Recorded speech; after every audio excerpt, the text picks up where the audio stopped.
जय माता दी। आप सभी का स्वागत है अपने चैनल हिंदू पर टीवी पर।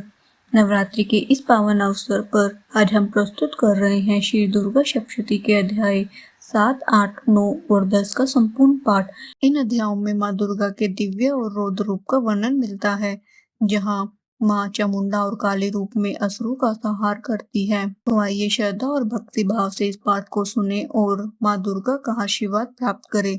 अगर आपको ये वीडियो पसंद आए तो लाइक करें, शेयर करें और चैनल को सब्सक्राइब जरूर करें। जय माता दी। श्री दुर्गा सप्तशती पाठ 7वां अध्याय। चंड और मुंड का वध। महर्षि मेधा ने कहा, दैत्यराज की आज्ञा पाकर चंड और मुंड चतुरंगिनी सेना को साथ लेकर हथियार उठाए हुए देवी से लड़ने के लिए चल दिए। हिमालय पर्वत पर पहुंचकर उन्होंने मुस्कुराती हुई देवी जो सिंह पर बैठी हुई थी देखा। जब असुर उनको पकड़ने के लिए तलवारें लेकर उनकी ओर बढ़े, तब अंबिका को उन पर बड़ा क्रोध आया और मारे क्रोध के उनका मुख काला पड़ गया। उनकी भ्रुकुटियां चढ़ गईं और उनके ललाट में से अत्यंत भयंकर तथा अत्यंत विस्तृत मुख वाली लाल आंखों वाली काली प्रकट हुई, जो कि अपने हाथों में तलवार और पाश लिए हुए थी। वह विचित्र खड्ग धारण किए हुए थी तथा चीते के चर्म की साड़ी एवं नरमुंडों की माला पहन रखी थी। उसका मांस सूखा हुआ था और शरीर केवल हड्डियों का ढांचा था, और जो भयंकर शब्द से दिशाओं को पूर्ण कर रही थी, वह असुर सेना पर टूट पड़ी और दैत्यों का भक्षण करने लगी। वो पार्श्व रक्षकों, अंकुशधारी महावतों, हाथियों पर सवार योद्धाओं और घंटा सहित हाथियों को एक हाथ से पकड़ पकड़कर अपने मुंह में डाल रही थी, और इसी प्रकार वह घोड़ों, रथों, सारथियों और रथों में बैठे हुए सैनिकों को मुंह में डालकर भयानक रूप से चबा रही थी। किसी के केश पकड़कर, किसी को पैरों से दबाकर और किसी दैत्य को छाती से मसलकर मार रही थी। वह दैत्य के छोड़े हुए बड़े बड़े अस्त्र शस्त्रों को मुंह में पकड़कर और क्रोध में भर उनको दांतों में पीस रही थी। उसने कई बड़े बड़े असुर भक्षण कर डाले, कितनों को रौंद डाला और कितनी उसकी मार के मारे भाग गए। कितनों को उसने तलवार से मार डाला, कितनों को अपने दांतों से समाप्त कर दिया, और इस प्रकार से देवी ने क्षण भर में संपूर्ण दैत्य सेना को नष्ट कर दिया।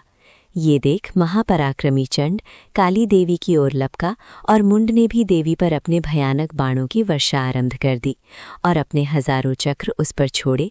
उस समय वे चमकते हुए बाण व चक्र देवी के मुख में प्रविष्ट हुए इस प्रकार दिख रहे थे, जैसे मानो बहुत से सूर्य मेघों की घटा में प्रविष्ट हो रहे हों। इसके पश्चात भयंकर शब्द के साथ काली ने अत्यंत जोश में भरकर विकट अट्टहास किया। उसका भयंकर मुख देखा नहीं जाता था। उसके मुख से श्वेत दांतों की पंक्ति चमक रही थी। फिर उसने तलवार हाथ में लेकर हूँ शब्द कहकर चंड के ऊपर आक्रमण किया और उसके केश पकड़कर उसका सिर काटकर अलग कर दिया। चंड को मरा हुआ देखकर मुंड देवी की ओर लपका, परंतु देवी ने क्रोध में भरे उसे भी अपनी तलवार से यमलोक पहुंचा दिया। चंड और मुंड को मरा हुआ देखकर उसकी बाकी बची हुई सेना वहां से भाग गई। इसके पश्चात काली चंड और मुंड के कटे हुए सिरों को लेकर चंडिका के पास गई और प्रचंड अट्टहास के साथ कहने लगी, हे देवी, चंड और मुंड 2 महादैत्यों को मारकर तुम्हें भेंट कर दिया है। अब शुंभ और निशुंभ का तुमको स्वयं वध करना है। महर्षि मेधा ने कहा, वहां लाए हुए चंड और मुंड के सिरों को देखकर कल्याणकायिनी चंडिका ने मधुर वाणी में कहा, हे देवी, तुम चूंकि चंड और मुंड को मेरे पास लेकर आई हो, अतः संसार में चामुंडा के नाम से तुम्हारी ख्याति होगी। 7वां अध्याय संपूर्ण। 8वां अध्याय रक्त बीज वध। महर्षि मेधा ने कहा, चंड और मुंड नामक असुरों के मारे जाने से और बहुत सी सेना के नष्ट हो जाने से असुरों के राजा प्रतापी शुंभ ने क्रोध युक्त होकर अपनी संपूर्ण सेना को युद्ध के लिए तैयार होने की आज्ञा दी। उसने कहा, अब उदायुध नामक 86 असुर सेनापति अपनी सेनाओं के साथ युद्ध के लिए जाएं और कंबु नामक 84 सेनापति भी युद्ध के लिए जाएं, और कोटिवीर्य नामक 50 सेनापति और धौमकुल नाम के 100 सेनापति प्रस्थान करें। कालक, दौहत, मौर्य और कालिकय ये दैत्य भी मेरी आज्ञा से सच कर युद्ध के लिए कूच करें। भयानक शासन करने वाला असुरों का स्वामी शुंभ इस प्रकार आज्ञा देकर बहुत बड़ी सेना के साथ युद्ध के लिए चला। उसकी सेना को अपनी ओर आता देखकर चंडिका ने अपनी धनुष के टंकोर से पृथ्वी और आकाश के बीच का भाग गूंजा दिया। हे राजन, इसके पश्चात देवी के सिंह ने दहाड़ना आरंभ कर दिया और अंबिका के घंटे के शब्दों ने उस ध्वनि को और भी बढ़ा दिया। धनुष की टंकोर, शेर की दहाड़ और घंटे के शब्द से पृथ्वी और आकाश के बीच का भाग गूंज उठा और इसके साथ ही देवी ने अपने मुख को और भी भयानक बना लिया। ऐसे भयंकर शब्द को सुनकर राक्षसी सेना ने देवी तथा सिंह को चारों ओर से घेर लिया। हे राजन, उस समय दैत्यों के नाश के लिए और देवताओं के हित के लिए ब्रह्मा, शिव, कार्तिकेय, विष्णु तथा इंद्र आदि देवों की शक्तियां, जो अत्यंत पराक्रम और बल से संपन्न थीं, उनके शरीर से निकलकर उसी रूप में चंडिका देवी के पास गईं।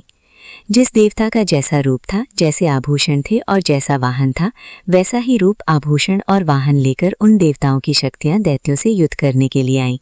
हंसयुक्त विमान में बैठकर और रुद्राक्ष की माला तथा कमंडल धारण करके ब्रह्मा जी की शक्ति आई। वृषभ पर सवार होकर, हाथ में त्रिशूल लेकर, महानाग का कंकण पहनकर और चंद्र रेखा से भूषित होकर भगवान शिव की शक्ति माहेश्वरी आई और मोर पर आरूढ़ होकर हाथ में शक्ति लिए दैत्यों से युद्ध करने के लिए कार्तिकेय जी की शक्ति उन्हीं का रूप धारण करके आई। भगवान विष्णु की शक्ति गरुड़ पर सवार होकर शंख, चक्र, श्रांग, गदा, धनुष तथा खड्ग हाथ में लिए हुए आई। श्री हरि की शक्ति वाराही, वाराह का शरीर धारण करके आई और नृसिंह के समान शरीर धारण करके उनकी शक्ति नारसिंही भी आई। उसकी गर्दन के झटकों से आकाश के तारे टूट पड़ते थे और इसी प्रकार देवराज इंद्र की शक्ति ऐन्द्री भी ऐरावत के ऊपर सवार होकर आई। पश्चात इन देव शक्तियों से घिरे हुए भगवान शंकर ने चंडिका से कहा, मेरी प्रसन्नता के लिए तुम शीघ्र ही इन असुरों को मारो। इसके पश्चात देवी के शरीर में से अत्यंत उग्र रूप वाली और सैकड़ों गीदड़ियों के समान आवाज करने वाली चंडिका शक्ति प्रकट हुई। उस अपराजिता देवी ने धूमिल जटा वाले भगवान श्री शंकर जी से कहा, हे प्रभु, आप मेरी ओर से दूत बनकर शुंभ और निशुंभ के पास जाइए और उन अत्यंत गर्वीले दैत्यों से कहिए तथा उनके अतिरिक्त और भी जो दैत्य वहां युद्ध के लिए उपस्थित हों, उनसे भी कहिए, जो तुम्हें अपनी जीवित रहने की इच्छा हो तो त्रिलोकी का राज्य इंद्र को दे दो। देवताओं को उनका यज्ञ भाग मिलना आरंभ हो जाए और तुम पाताल को लौट जाओ। किंतु यदि बल के गर्व से तुम्हारी लड़ने की इच्छा हो तो फिर आ जाओ। तुम्हारे मांस से मेरी योगिनियां तृप्त होंगी। चूंकि उस देवी ने भगवान शंकर को दूत के कार्य में नियुक्त किया था, इसलिए वह संसार में शिवदूती के नाम से विख्यात हुई। भगवान शंकर से देवी का संदेश पाकर उन दैत्यों के क्रोध का कोई आर पार न रहा और वह जिस स्थान पर देवी विराजमान थी वहां पहुंचे और जाने के साथ ही उस पर बाणों और शक्तियों की वर्षा करने लगे। देवी ने उनके फेंके हुए बाणों, शक्तियों, त्रिशूल और फरसों को अपने बाणों से काट डाला और काली देवी उस देवी के साथ आगे खड़ी होकर शत्रुओं को त्रिशूल से विदीर्ण करने लगी और खटवांग से कुचलने लगी।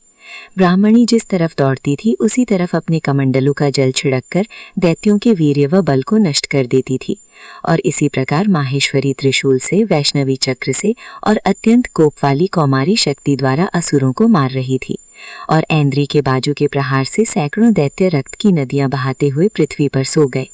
वाराही ने कितने ही राक्षसों को अपनी थूथन द्वारा मृत्यु के घाट उतार दिया।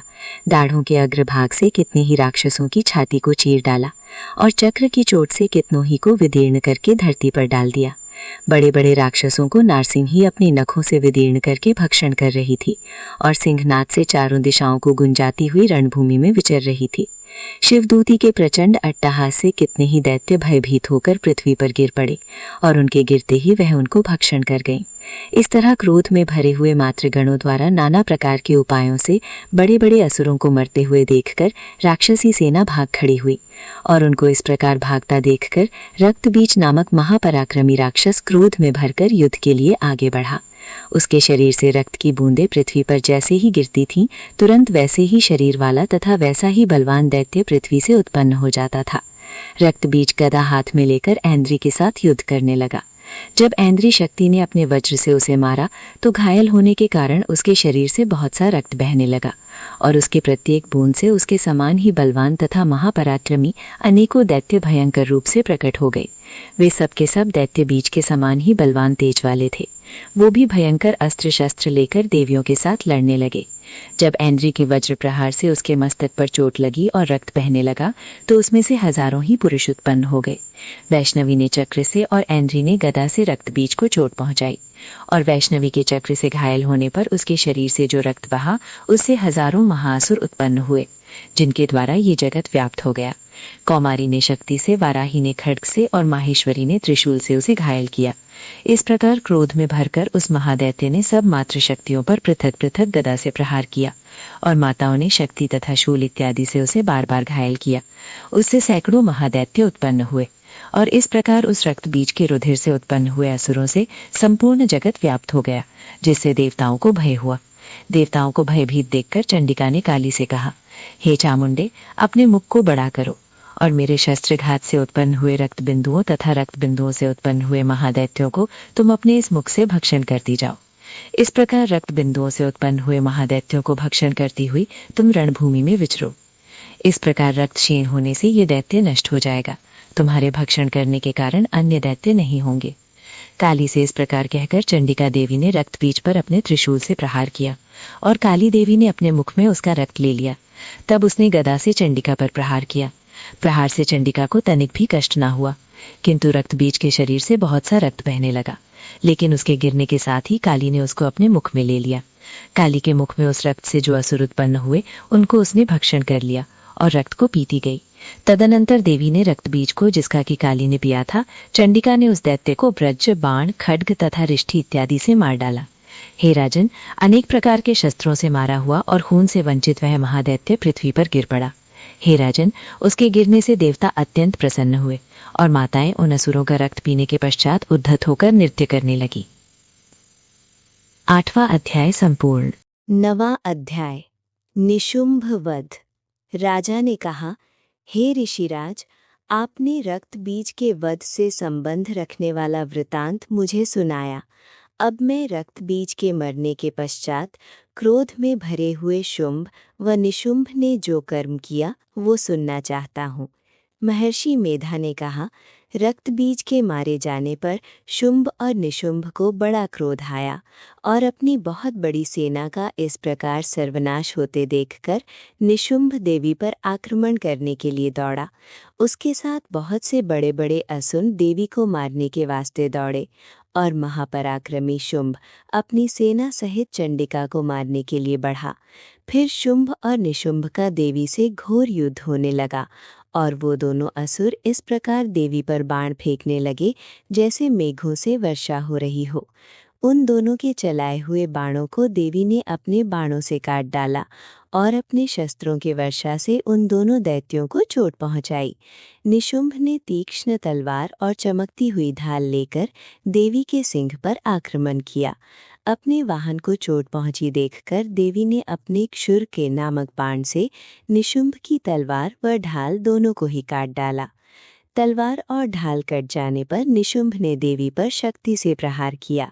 देवी ने अपने चक्र से उसके 2 टुकड़े कर दिए। फिर क्या था, दैत्य मारे क्रोध के जल भुन गया और उसने देवी को मारने के लिए उसकी ओर शूल फेंका, किंतु देवी ने अपने मुक्के से उसको चूर चूर कर डाला। फिर उसने देवी पर गदा से प्रहार किया। देवी ने त्रिशूल से गदा को भस्म कर डाला। इसके पश्चात वो फरसा हाथ में लेकर देवी की ओर लपका। देवी ने अपने तीखे बाणों से उसे धरती पर सुला दिया। अपने पराक्रमी भाई निशुंभ के इस प्रकार से मरने पर शुंभ क्रोध में भरकर देवी को मारने के लिए दौड़ा। वो रथ में बैठा हुआ उत्तम आयुधों से सुशोभित अपनी 8 बड़ी बड़ी भुजाओं से सारे आकाश को ढके हुए था। शुंभ को आते देखकर देवी ने अपना शंख बजाया और धनुष की टंकार का भी अत्यंत दुस्सह शब्द किया। साथ ही अपने घंटे के शब्द से, जो कि संपूर्ण दैत्य सेना के तेज को नष्ट करने वाला था, संपूर्ण दिशाओं में व्याप्त कर दिया। इसके पश्चात देवी के सिंह ने भी अपनी दहाड़ से, जिसे सुन बड़े बड़े बलवानों का मद चूर चूर हो जाता था, आकाश, पृथ्वी और 10 दिशाओं को पूरित कर दिया। फिर आकाश में उछलकर काली ने अपने दांतों तथा हाथों को पृथ्वी पर पटका। उसके ऐसा करने से ऐसा शब्द हुआ जिससे कि उससे पहले के सारे शब्द शांत हो गए। इसके पश्चात शिवदूती ने असुरों के लिए भय उत्पन्न करने वाला अट्टहास किया, जिसे सुनकर दैत्य थर्रा उठे और शुंभ को बड़ा क्रोध हुआ। फिर अंबिका ने उसे, अरे दुष्ट, खड़ा रह कहा तो आकाश से सभी देवता जय हो बोल उठे। शुंभ ने वहां आकर ज्वालाओं से युक्त एक अत्यंत भयंकर शक्ति छोड़ी, जिसे आते देखकर देवी ने अपनी महोल्का नामक शक्ति से काट डाला। हे राजन, फिर शुंभ के सिंहनाद से तीनों लोक व्याप्त हो गए और उसकी प्रतिध्वनि से ऐसा घोर शब्द हुआ जिसने इससे पहले के सब शब्दों को जीत लिया। शुंभ के छोड़े बाणों को देवी ने और देवी के छोड़े बाणों को शुंभ ने अपने बाणों से काट सैकड़ों और हजारों टुकड़ों में परिवर्तित कर दिया। इसके पश्चात जब चंडिका ने क्रोध में भर शुंभ को त्रिशूल से मारा तो वो मूर्छित होकर पृथ्वी पर गिर पड़ा। जब उसकी मूर्छा दूर हुई तो वो धनुष लेकर आया और अपने बाणों से उसने देवी काली तथा सिंह को घायल कर दिया। फिर उस राक्षस ने 10,000 भुजाएं धारण करके चक्रादि आयुधों से देवी को आच्छादित कर दिया। तब भगवती दुर्गा ने कुपित होकर अपने बाणों से उन चक्रों तथा बाणों को काट डाला।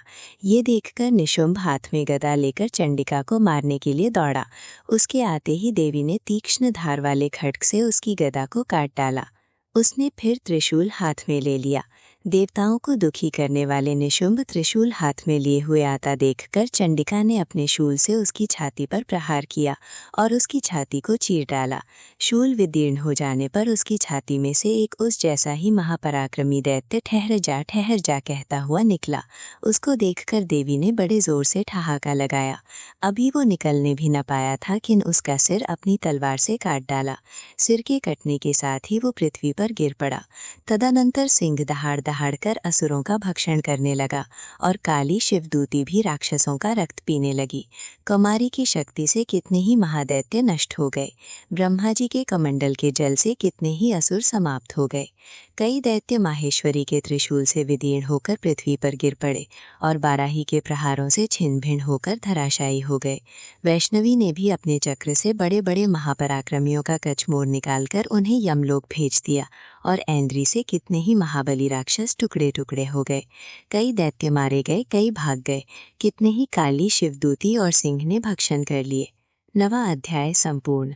10वां अध्याय शुंभवध। महर्षि मेधा ने कहा, हे राजन, अपने प्यारे भाई को मरा हुआ तथा सेना को नष्ट हुई देखकर क्रोध में भरकर दैत्यराज शुंभ कहने लगा, दुष्ट दुर्ग, तू अहंकार से गर्व मत कर, क्योंकि तू दूसरों के बल पर लड़ रही है। देवी ने कहा, हे दुष्ट, देख, मैं तो अकेली ही हूँ। इस संसार में मेरे सिवा दूसरा कौन है? ये सब मेरी शक्तियाँ हैं। देख, ये सब की सब मुझ में प्रविष्ट हो रही हैं। इसके पश्चात ब्राह्मणी आदि सब देवियां उस देवी के शरीर में लीन हो गईं और देवी अकेली रह गई। तब देवी ने कहा, मैं अपनी ऐश्वर्य शक्ति से अनेक रूपों में यहाँ उपस्थित हुई थी। उन सब रूपों को मैंने समेट लिया है। अब अकेली ही यहाँ खड़ी हूँ। तुम भी यहीं ठहरो। महर्षि मेधा ने कहा। तब देवताओं तथा राक्षसों के देखते देखते देवी तथा शुंभ में भयंकर युद्ध होने लगा। अंबिका देवी ने सैकड़ों अस्त्र शस्त्र छोड़े। उधर दैत्यराज ने भी भयंकर अस्त्रों का प्रहार आरंभ कर दिया। देवी के छोड़े हुए सैकड़ों अस्त्रों को दैत्य ने अपने अस्त्रों द्वारा काट डाला। इसी प्रकार शुंभ ने जो अस्त्र छोड़े उनको देवी ने अपनी भयंकर हुंकार के द्वारा ही काट डाला। दैत्य ने जब सैकड़ों बाण छोड़कर देवी को ढक दिया तो क्रोध में भरकर देवी ने अपने बाणों से उसका धनुष नष्ट कर डाला। धनुष कट जाने पर दैत्येंद्र ने शक्ति चलाई, लेकिन देवी ने उसे भी काटकर फेंक दिया। फिर दैत्येंद्र चमकती हुई ढाल लेकर देवी की ओर दौड़ा, किंतु जब वो देवी के समीप पहुंचा तो देवी ने अपने तीक्ष्ण बाणों से उसकी चमकने वाली ढाल को भी काट डाला। फिर दैत्येंद्र का घोड़ा मर गया, रथ टूट गया, सारथी मारा गया। तब वो भयंकर मुद्दार लेकर देवी पर आक्रमण करने के लिए चला, किंतु देवी ने अपने तीक्ष्ण बाणों से उसकी मुद्दार को भी काट दिया। इस पर दैत्य ने क्रोध में भरकर देवी की छाती में बड़े जोर से एक मुक्का मारा। दैत्य ने जब देवी को मुक्का मारा तो देवी ने भी उसकी छाती में जोर से एक थप्पड़ मारा। थप्पड़ खाकर पहले तो दैत्य पृथ्वी पर गिर पड़ा, किंतु तुरंत ही वो उठ खड़ा हुआ। फिर वो देवी को पकड़कर आकाश की ओर उछला और वहां जाकर दोनों में युद्ध होने लगा। वो युद्ध ऋषियों तथा देवताओं को आश्चर्य में डालने वाला था। देवी आकाश में दैत्य के साथ बहुत देर तक युद्ध करती रही। फिर देवी ने उसे आकाश में घुमाकर पृथ्वी पर गिरा दिया। दुष्टात्मा दैत्य पुनः उठकर देवी को मारने के लिए दौड़ा।